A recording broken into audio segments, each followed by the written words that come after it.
తెలంగాణలో రేవంత్ అన్న పరిపాలన విధానం నీకు ఎట్లా అనిపిస్తుంది? అంత మంచిగా అనిపిస్తుంది. ఎందుకు ఏమైంది? ఇప్పటి వరకు రైతు బంధు వల్లే ఉమ్, పెంచింది పెంచుతున్నాడు, పెంచింది పెంచలే ఇంకా. ఉమ్, మరి సంవత్సరం అయిపోయింది, ఇంకా ఏడింత ఆడే ఉంది. ఉమ్.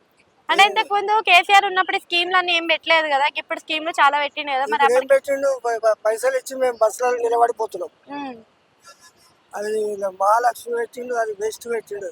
ఉచిత కరెంట్ వల్ల మరి ఉపయోగం ఉందంటారా లేదంటారా? అది మంచిదే కానీ కొన్ని పథకాలు అయితే ఇంకా కొంతమంది కాలే ఇంకా ఏం చేస్తాడు ఏం కాదు. అంటే కేసీఆర్ పరిపాలనలో డెవలప్మెంట్ ఎక్కువ ఉంది, మరి ఈయన పరిపాలనలో మొత్తం అసలు రియల్ ఎస్టేట్ మొత్తం డౌన్ అయిపోయింది. ఆ, రియల్ ఎస్టేటే లేదు, అసలు మార్కెట్ మొత్తం డౌన్ ఉంది.